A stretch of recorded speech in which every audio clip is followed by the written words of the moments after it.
Well, on behalf of the Ohio Statewide Family Engagement Center, we are so excited to have you here with us today for our hands-on webinar, How to Engage Families of Adolescents. My name is Whitney Gurman, and I will be your moderator today with Hind Hadid. Hind, if you're here and would like to wave, if you need any support, please reach out to us. In a few moments, I'm going to introduce our featured presenter, but before we get started, I just want to acknowledge your presence today. Whether you're joining us from home or work or somewhere in between, we truly appreciate that you've taken time to be here. This is such a busy day, but thank you for spending the time with us and thinking about how to engage families of adolescents. We invite you to say hello in the chat. Please greet us with your name, your role and location. Please, for attendance and for contact hours, change your name to your first and last name. And we'd love to know, what was your favorite song when you were 14? We got to hear one of Hadley's favorite songs, but we'd love to have a playlist of all your favorite songs when you were 14 years old. This space today is going to be collaborative, and we hope that you feel comfortable sharing your thoughts, asking questions along the way, and learning alongside one another. We are here to support you every step of the way. We encourage you to lean into this hands-on experience. In order to do that, we have some ways to make the most of today. First, we are going to ask that you give your full participation. This means staying engaged with the content, asking questions, joining the discussions. Whenever possible, we also encourage you to keep your camera on, especially during our breakout session. This will help create a sense of connection and community in this large group. We have over 200 people registered today. And finally, we hope you'll actively engage in the chat, in the polls, in the breakouts, through activities that we have planned. Your voice matters to us, and the more that we interact, the richer the experience will be for all of us. In return for all your generosity and giving, we have some things that you'll get in return. This is not just going to be a passive sit and get webinar. We've designed it to be highly interactive, which means you'll be learning by doing. You'll have real-time support from us, the facilitators, but also the peers, everyone that's in the room today. The exchange of ideas and feedback will help deepen your learning and make this space more dynamic. And finally, we want you to be able to walk away with actionable takeaways, tools, strategies, and next steps that you can immediately apply in your work or your life.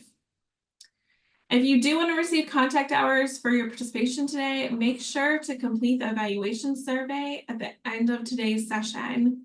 We will provide a link with questions to complete and a code word that you'll select from the survey's questionnaire. A verification of contact hours will be sent to you from Hind within 1 to 2 weeks. And again, if there are any questions, please message me directly in the chat and I'll be sure to help you out. Now, if this is your first time attending a webinar from our center, welcome, and let me just tell you a little bit about us. The Ohio Statewide Family Engagement Center is a leader in the field of family, school, and community engagement at the Center of Education and Training for Employment. We are a translational research center within the College of Education and Human Ecology at The Ohio State University. Our goal is to bring research to action by providing schools, families, and community partners with the tools they need so that all children can have success and learning in life. I imagine many of you share those same values with us. I now have the pleasure of introducing Dr. Hadley Bachman as our learning facilitator today. Hadley is a research administration management consultant at the Ohio Statewide Family Engagement Center, where she spearheads efforts to advance research, professional development, and the acquisition of grants and sponsored projects. In her role, she manages and implements large-scale professional learning projects at the state, national, and international significance. Hadley holds a PhD in educational studies, specializing in educational administration from The Ohio State University. Before joining Ohio State, she was a 7th to 12th grade English teacher and middle school principal, serving these roles for 14 years. When she's not working, Hadley loves to spend outdoors with her husband, her 10th grade daughter, and her adorable acorn-obsessed dog. And I'm not just saying this because Hallie's my supervisor, but Hallie is a wonderful presenter. You're going to get so much from this experience. Hallie, I'm going to turn it over to you. Great, thank you so much.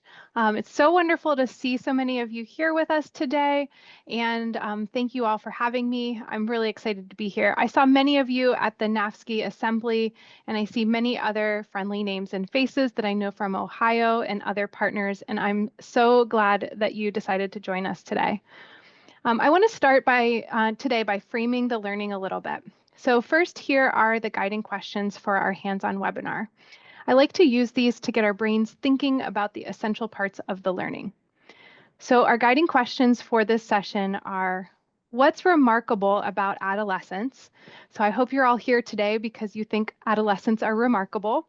And so we're going to talk a little bit about what's so remarkable about them. And then what's different about family engagement when kids are adolescents? And how can we support families at this time? And then the goals for today's hands-on webinar are the following. I can describe what makes adolescence a time of remarkable opportunity. Second, I can identify family engagement strategies schools can use that allow adolescents to have space for exploration and discovery. And third, I can apply strategies and prior experience to address common collaboration challenges in the middle and high school years. And quickly, here's our agenda. We've already had our welcome.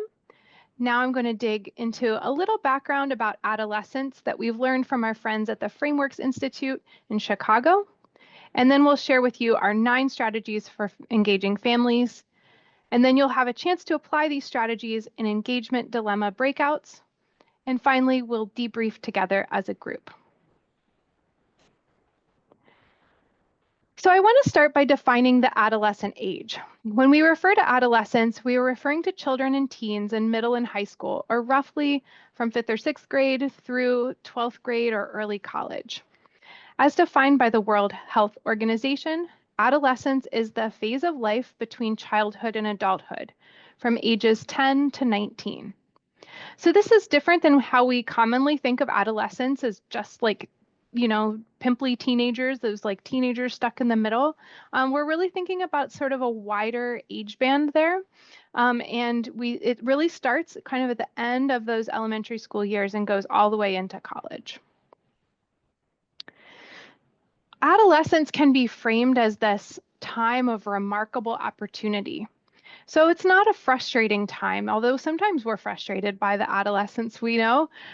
It's this time where our brains and our bodies are rapidly changing. And at the same time, we're specializing and we're becoming who we want to be in the future. This time is one of discovery. So when we're adolescents, we need chances to experiment and explore. So we sometimes call this risk-taking, but without these chances to explore, we can't learn about our passions, and those passions then become our future careers. In other words, the way that we, now as adults, contribute to society. In order to facilitate this exploration and discovery, adolescents need support from their families, their teachers, and other important adults in the community. We call these areas their 3 spheres of influence, so drawing on the work of Dr. Joyce Epstein. So you can see from these pictures, in the middle, we have an adolescent with his mom. So that's that sphere of influence from the home. On the left, we have the adolescents with their teacher or someone else at school. That's that sphere of influence at the school.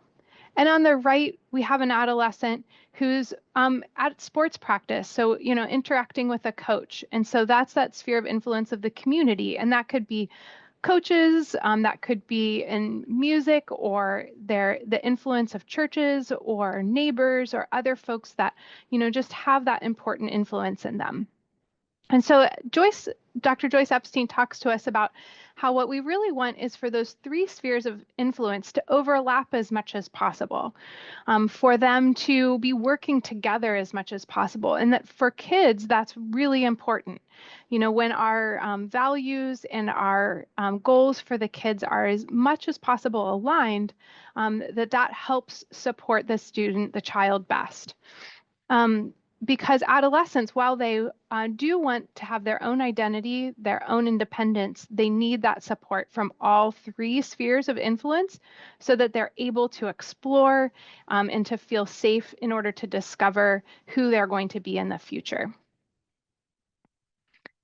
That supportive collaboration between these three spheres of influence, the home, the school, and the community, leads to benefits for young people now and for society in the future. It also makes our jobs easier as parents, as educators, as community members when we work together.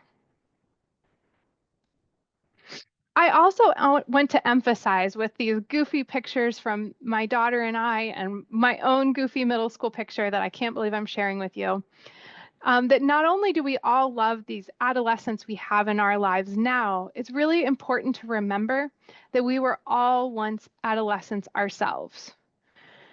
So sometimes we look at adolescents and we think, oh, they seem so different from us as adults. But remember, we all have an adolescent inside of us somewhere. We were all in their shoes at one point. And the more that we can empathize with their position and remember what it was like to be an adolescent, the better we can help support them as well. So now we're going to return back to that guiding question. I've just given you some sort of background information about what's remarkable about adolescence.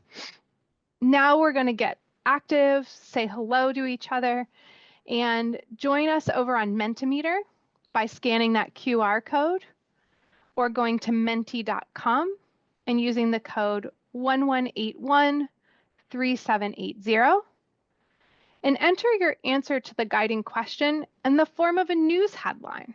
So what would the news headline be about adolescence? There's also a link in chat that Whitney put there if you would prefer to just pull up Mentimeter directly. Write a news headline. What's remarkable about adolescence?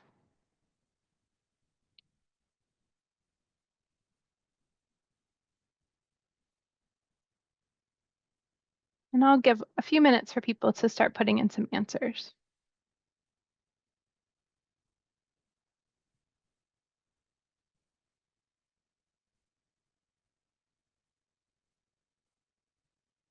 Okay, we're getting some answers popping in, so I'm going to share them. Please grab that QR code if you still need it.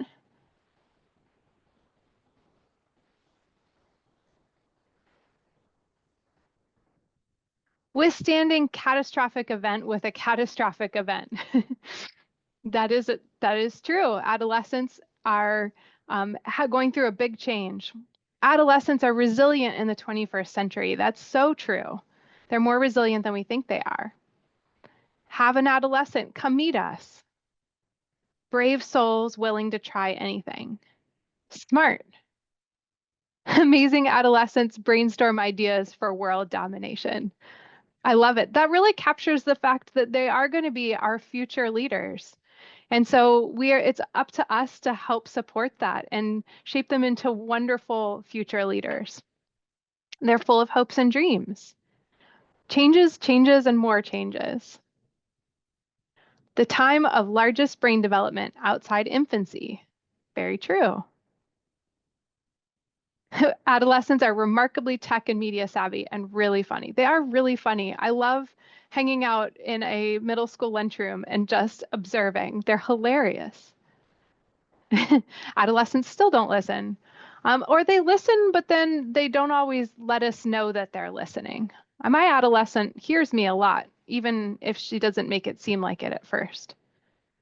Adolescents are a lot smarter than we think, continuously curious. Every day is something different. Ooh, I love this one. The butterfly begins to emerge. Breaking news, adolescents are changing. Wait, they're changing again. High school students Engineer new Formula E car. Oh, that's cool. Young people today have more opportunities than ever to explore their interests. Growth, independence, and chaos. Sometimes it feels like chaos. Young minds, limitless potential. This one maybe captures the fact that without that support system, things can go awry. The resilient group searching for answers. Guard your ears. Adolescents say exactly what they're thinking. Becoming incredible through trial and error. Adolescents ask the question adults are afraid to ask. All right. So in the interest of time, we're going to move on. Um, and we're going to talk about a little bit of that question about how we can work together with that support system really well. Because I saw a few of the comments there that kind of indicated that that can be a little bit of a challenge.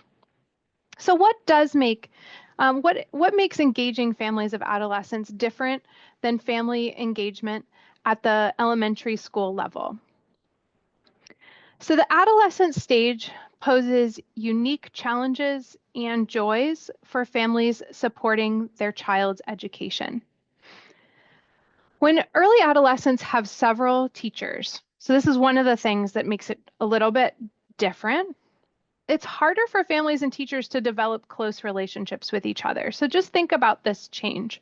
Um, First of all, if my child is in elementary school, and there's just one classroom teacher, there's this one adult for me to get to know really well, and who gets to know my child really well during that 6 or 7 hours that they're in the school building. But when my child has 6 or 7 teachers during that day, and that means, first of all, I have a lot of different people. I have to figure out who they are and how to contact them, and when, who teaches each class, and what each different teacher, their different expectations are. That's much more complicated. And also, um, that's more complicated for my child because it's different for them to navigate. It's also difficult for the teachers because they have so many different families now. Instead of just 30 families or 25 that they need to get to know, they maybe have 150 different families that they need to get to know. So it's just much more difficult from a logistical standpoint to develop relationships with each other. Second, adolescents themselves, they desire more independence. And that's just a natural part of becoming adults, right? Think about yourself when you were an adolescent. You were becoming an adult. You were naturally, someone posted that they're becoming butterflies. You naturally spreading your own wings. That's normal. We don't want people to stay little children their whole lives. But at the same time, they're still developing their own sense of confidence. They're not ready yet to be fully adults. They still need that safety net of the home, the school, and the community. When you think about it, as adults, we still need that safety net of our home, our workplaces, and our community. So that makes a lot of sense. And if these challenges aren't negotiated in ways that support the adolescent's developmental needs at this critical stage, adolescents can experience a drop in motivation, an increase in acting out behaviors, a decrease in confidence, and diminishing academic performance. And some of those things are the things that we can traditionally associate with the adolescent time period, but really it has a lot to do with whether or not we're really supporting adolescents well at this stage. So here's a really key takeaway, one that if you walk away with anything from this time together, I really want you to get. Many research studies, and I want to base the fact that all the content you're getting today has come from a really thorough review of the literature over many years of research studies in middle and high school family engagement. So research demonstrates that home-based family engagement, so that is family engagement that's taking place within the home rather than within the school. So families being involved in their kids' education, but in the background. And that the aims there are at supporting adolescents' growing autonomy or independence and in developing their confidence. And also focusing on building adolescents' academic skills. That's most beneficial in adolescence. That this type of engagement differs from the more school-based family engagement strategies that are more effective in elementary school. So that's when parents are coming into the school building, volunteering, having big events at the school. That's really beneficial at elementary school, but not as beneficial when you're talking about adolescents. So today I'm going to be introducing you to 9 simple strategies for engaging families of adolescents in a way that best supports this remarkable age. And we're going to share a link to a note catcher in case you want to jot down any notes about your school or organization's strengths and areas for growth as I'm sharing these strategies with you. So as we go through the stages, either use this link that is going to be in chat. That's actually my recommendation, or the QR code to view the Google Doc. If you're going to need to either make a copy of the note catcher if you're signed into Google Drive, or download a copy to your computer if you're not signed in or you do not have Google Drive. Please do not ask for us to share the note catcher with you. If we shared it with everyone, then we'd all be typing in the same one, and that would be really messy. So you need to go to File, Make a Copy. That way you have your own copy and you can type as much as you want in it. And as I describe each, you can use this to take a few notes about the gist of the strategy. So like what is it essentially about? Any glows or strengths and grows or growth opportunities for your own work. Remember, don't worry about writing incomplete sentences. It's just for your own use. Also, while I give you a moment to do that, I just want to mention if you have any questions during the webinar or need any help with anything, please private message Whitney or Hind.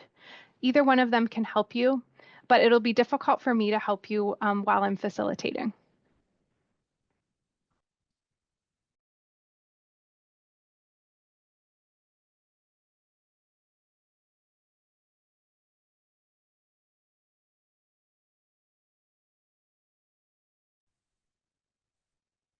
Okay, just giving another moment to get that link.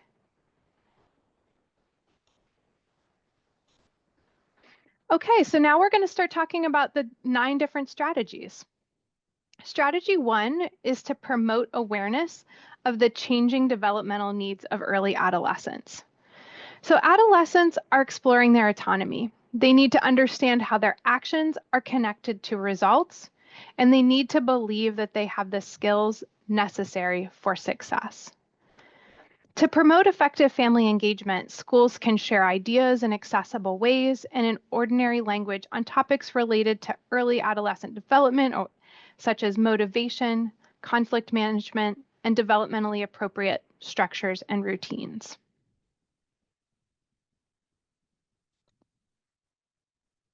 Strategy 2 is to provide families with information about how to navigate the school context. Remember, the school context is more complicated.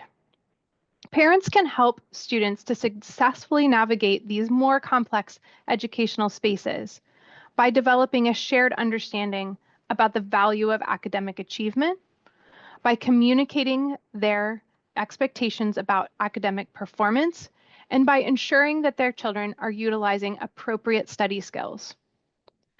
So to promote effective family engagement, schools can communicate learning topics with families and explicitly link what is being learned in the classroom with future careers so that families can continue these conversations at home. So if a child is learning algebra or calculus, for example, what topics do I as a parent need to know about? How will they help a kiddo in the future? And then what can families talk about at home to help them have that conversation about why calculus is important and their kids should pay attention in class? Strategy 3 is about emphasizing a growth mindset at school and helping families encourage it at home as well. Adolescents who hold a growth mindset believe that with enough effort, they have the potential to learn just about anything. They're more likely to engage in complex thinking, to stretch themselves academically, and to try out new strategies. To promote effective family engagement, schools can collaborate with families to encourage adolescents to solve problems on their own and to use different strategies when they get stuck.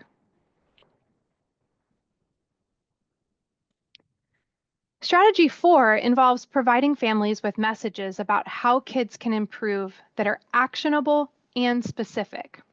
An improvement message equips families with specific information about what an adolescent can do better and an affirmation that they can improve. This supports families in providing wraparound care for the academic and behavioral progress of adolescents. To improve effective family engagement, schools can focus message to families on these concrete actionable topics, such as missed assignments and study needs. When behavior concerns are addressed, be clear about what action step the adolescent can do to get back on the right path. Strategy 5 is to encourage families to approach homework with positivity. When families can maintain a positive mood and outlook on homework time, even if there's occasional lapses into frustration, adolescents may develop more of a growth mindset, less helplessness, and an increased sense of autonomy. And finally, a greater control over their emotions. So to promote effective family engagement, schools can invite feedback from families on how the homework process is going at home. I know when I was a teacher, I'd send home homework and I just would never know why a student finishes it, why they don't finish it, how long it's taking, how hard it was. So you can ask questions like, is it a manageable amount? How often do adolescents feel frustrated during homework time? How often do adolescents feel confident in their abilities to successfully complete their homework in a reasonable time? Strategy 6 is to partner with families to provide age-appropriate and supportive routines and structures. So adolescents crave independence at a time when they're still developing self-control and that ability to predict those long-term consequences of their actions. So therefore, it's a delicate balance for families and schools to work together to provide age-appropriate and supportive routines and structures. So effective and supportive monitoring means being aware without being intrusive and encouraging openness and honesty. To promote effective family engagement, schools can provide families with information about current social media platforms, games, and AI tools adolescents are using, and ways families can work with their children to provide structure and to monitor their adolescents' use of technology. Strategy 7 is to collaborate to create a sense of belonging in both home and school. The larger school environments of middle and high school, often with new peers, teachers, and expectations, may lead to an adolescent feeling anxious, insecure, and more likely to withdraw or act out. Families, teachers, and counselors can support adolescents by being available in times of distress, providing security and comfort, and being personally involved in what is happening in their lives. To promote effective family engagement, schools can collaborate with families to ensure that adolescents are developing healthy friendships. Ask families to check in about friendships and to inform school staff if their adolescent is feeling lonely. Strategy 8 is to communicate confidence in the adolescent's abilities. Adolescents need their families to help them develop 3 motivational resources to help them be successful in school. So the first one is the understanding that their actions are connected to future success or failure. The second one is the belief that they can carry out the actions necessary for success. And the third one is the belief that they're choosing the action for themselves that lead to the successful outcome.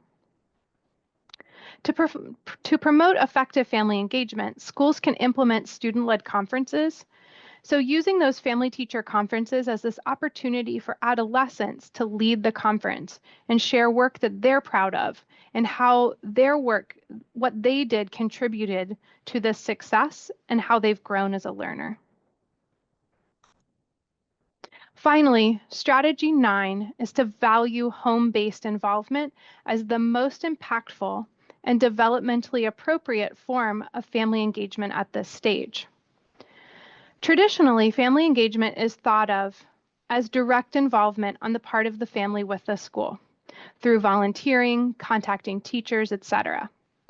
We know now that being involved with adolescents at home is the most impactful and developmentally appropriate form of family engagement in middle and high school.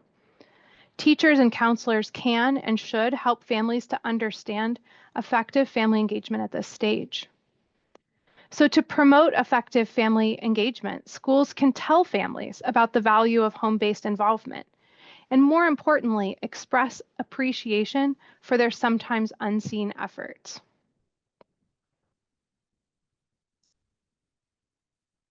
So, now you've heard these 9 new strategies for engaging families of adolescents. We're going to head back over to Mentimeter to rate our readiness on each one.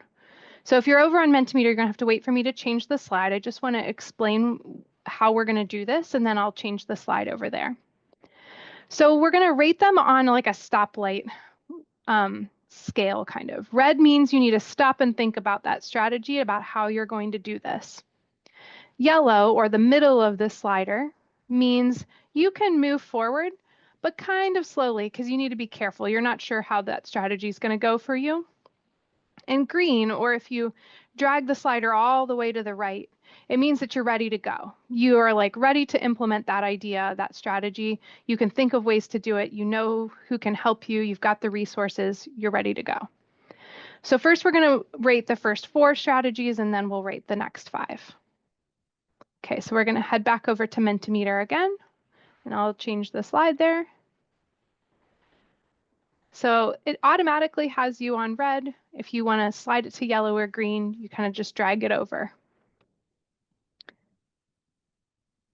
And as people, you drag them over and then you click vote, I think, something like that.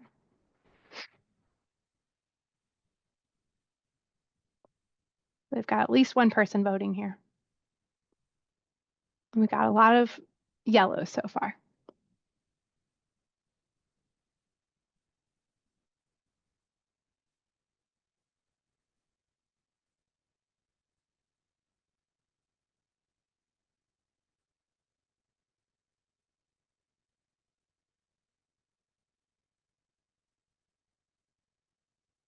I also want to say while you're doing this that I am so excited that 89 of you decided to spend some time with me on election day.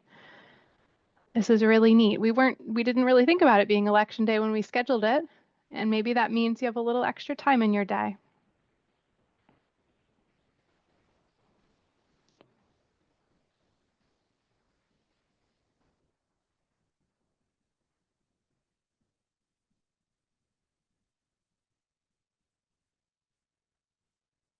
Okay.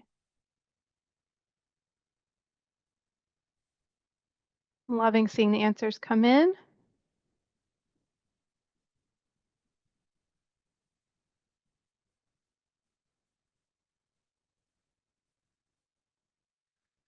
That's a great question, Miss Mary Catherine, I think.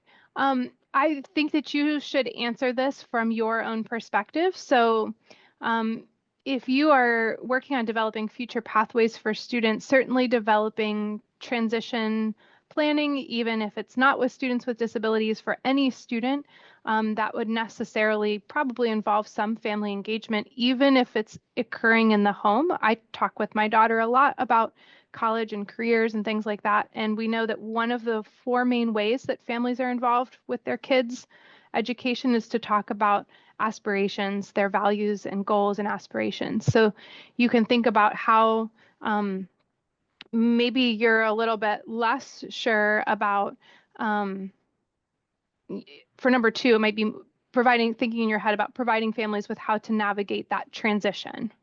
So just subbing out words that like make sense to you to like make this fit in your specific role. Families still need to know how to navigate a change, whether it's the change to middle school or change to high school.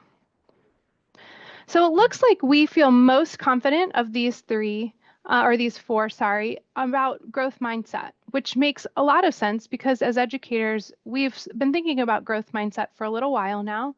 You're probably implementing it in your classroom, and maybe you've started talking to families about that as well. And number 4, this idea of actionable and specific improvement messages is one that is potentially a growth area for us.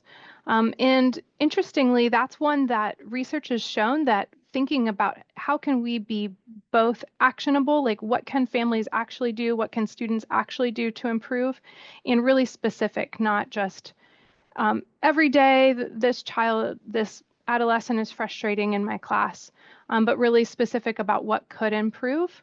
That tailoring messages like that really helps families. So, that's an area that we can, really grow in. So great. I hope that we're not seeing a whole lot of one. Well, we've got some ones there, but we're averaging out to the middle on that one. Okay, let's look at the next one. So we've got 5 strategies here.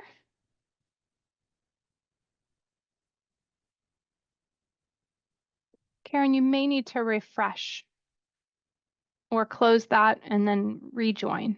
Sorry that your headline didn't go through. If you still can't get Menti to work, you're welcome to post in chat.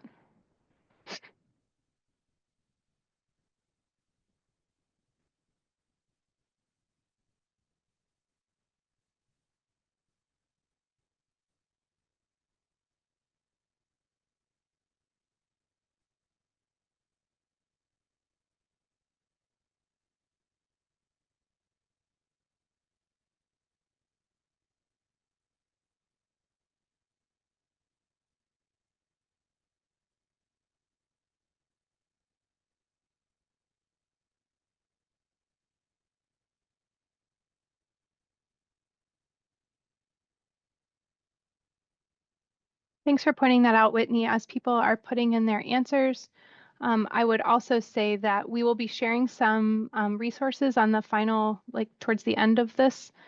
And one of the things that we've done as a center is also conducted our own research into adolescent family engagement. And so we'll be talking a little bit about a research study and some publications that you can access from our center as well. But our research brief is what the strategies are based on, and those are all supported by numerous studies from the field, not just from our center.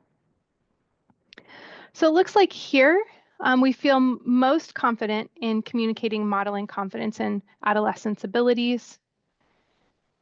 And that valuing home-based involvement is one that we're still thinking about. And that's probably because traditionally we've thought a lot about family engagement as events-based, things happening at the school. And so thinking about how family engagement could be something that's taking place in the background is maybe a new way of thinking for us. Something I'd like you to walk away pondering a little bit. And it's okay to still be grappling on that one. That's something that, I think that we can still consider. Thanks for joining me there. So now I'm going to, let's see, we're going to talk just briefly about these engagement dilemmas. So our goal here is that we are going to be in breakout rooms. Our objective is to apply these strategies, resources, and our prior experience to address common collaboration challenges in the middle and high school years. And so in that, we have provided different scenarios, and we have used the challenges that you and questions that you all submitted.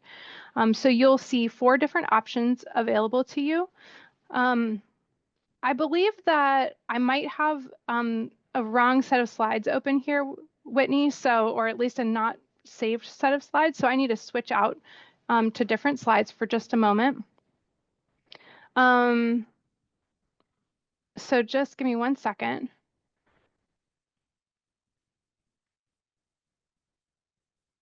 Yeah, there we go. And so we're going to explain now what the breakout rooms are going to look like. So I'm not sure that you need to, you don't need to scan that QR code. These are already on your note catcher. So if you can just scroll down on your note catcher, you are going to be, and I'm just going to show you on your note catcher.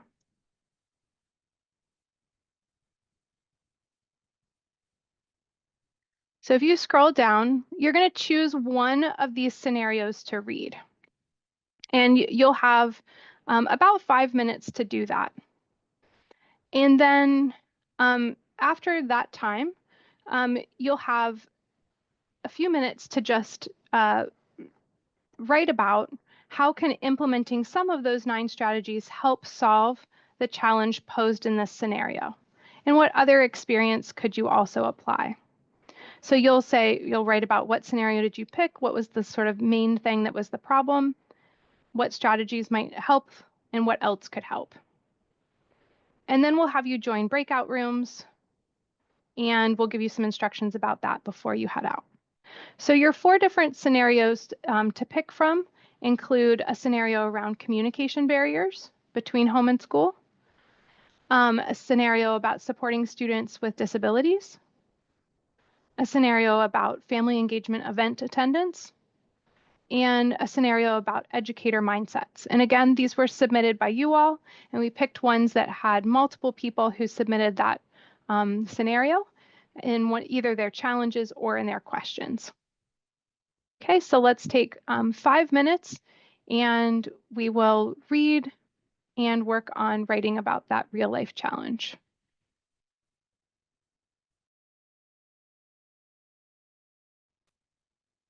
Great.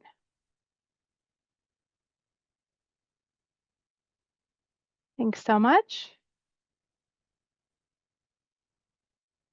And just keeping us moving along. What steps would it take to get to that goal? Just give me one step. What's your first concrete step? If you are going to build towards that goal, what's your first step?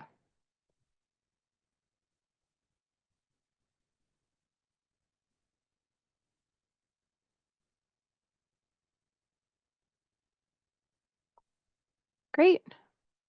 Communication, outreach, reading more, admin approval, surveying parents, exploring resources, providing resources. This is fantastic. Thank you.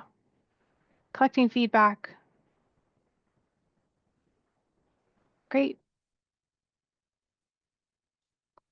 And then what resources and people will help support you? Maybe give me one resource or person who will help support you. Feedback, love it. School administration. This is your connect. Who are you going to connect with? Love this. Families could be a good connection here. Families have ideas too. Yes, our website. We love having you connect with us.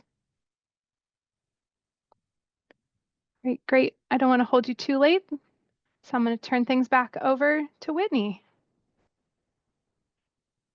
Okay, thank you so much, Hadley. That was a great presentation, and thank you everyone for participating with us. We really hope that you were able to get what you want out of it today. Now, if you would like to receive contact hours, we want to give you instructions to do that. Please make sure to also fill out the evaluation survey. I'm going to put both of those for you in the chat. And when you see the question of the special code, you'll want to select participate. That is what will help us verify your attendance today. And we can, if everyone's there, we can advance to the next slide. I want to make sure with the few minutes we have left that we might be able to answer some questions. And I already see one question in the chat, Hadley. Do you offer a longer or more in-depth session on this topic? Yes, I was just starting to answer that in chat. We do. We have a seminar, a mini seminar in our seminar series. So maybe if Hind or Whitney, you can put our professional learning seminar catalog. Actually, I think that's coming up in a future slide. But we have a seminar on engaging families of adolescents. And so if you are interested in taking a longer look at this, more in depth, and then also earning a digital badge, it is the 3rd in a series. So you'd need to make sure that you take Foundations of Family Engagement if you haven't already, and Multi-Tiered Family Engagement. Those are the 2 prerequisite seminars. And then you can take Engaging Families of Adolescents, which is the 3rd in the series. Any other questions for us?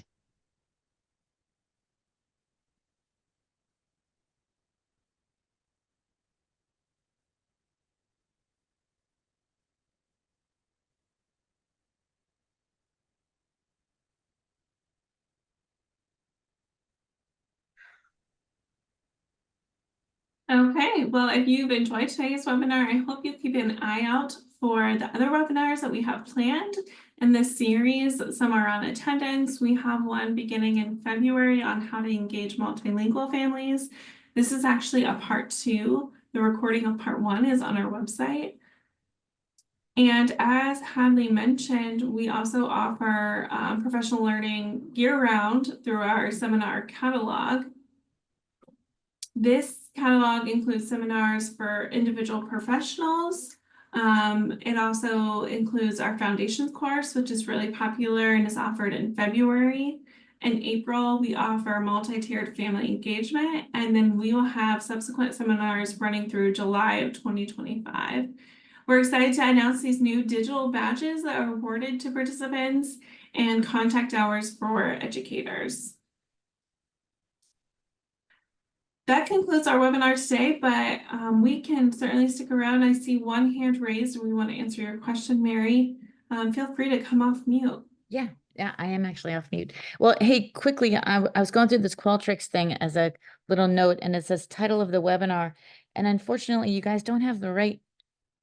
Oh, maybe it is how to engage. Got it. I've got my glasses on. So hey, my question is this. I'm the CEO of a nonprofit organization servicing 21st century organizations and school districts. And so I just wanted to give you just a little thought, since we do so many webinars for advanced mobility. We work with the governor, lieutenant governor, and a lot of workforce development. And if you guys could tweak this presentation to not only include educators and for middle school, but also think about workforce readiness and how you might want to think about prepare parents for that, and think about what that means, future career pathways for students, that'd be great. Because as you know, superintendents are judged not only on engagement, but they're with families, but they're also judged on whether or not those kids graduate, and if they graduate into jobs that have a clear pathway to success. So if we can get kids thinking about that in high school, since in urban schools, so few really do go to college, that in the state of Ohio, so many just get off that production line of graduation and go into pathways that may not be quite as successful as you might think. And so I think if you So, could, Mary look Catherine, at, yes. I would like to refer you to a different one of our research briefs. We have a whole line of work in this area called Middle Years to Careers. So if you just put that in the search bar of our website and search for Middle Years to Careers, you'll find our research brief on that topic, and also a whole set of strategies and toolkits for schools and after school programs to use. And they're tailored for mostly middle and other adolescents into high school, right on that workforce development. And then are you based in Ohio? Cincinnati. Yep. Cincinnati. So you probably work with us through the 21st Cafe program. Yes, I do. And which is so So funny because I thought that was what this, that's why I yeah, so said we yes to it. actually I thought it have, was through we Chad. are tailoring something specifically for 21st Cafe on workforce development. Oh, Engaging with families for workforce development will be one of our offerings next year. So oh, we are right aligned with you. So oh, that's good. special for 21st Cafe, though, not for all other folks, because we do just special work for you all. Well, and I always want to say, well, the reason why we went from Ohio Department of Education to Ohio Department of Education and Workforce is because that workforce piece is so pivotal. And now we're making school districts beholden to report, where the kids go after graduation, and they have to report Yep. those. And so the taxpayer sees whether or not that school is graduating kids into jobs or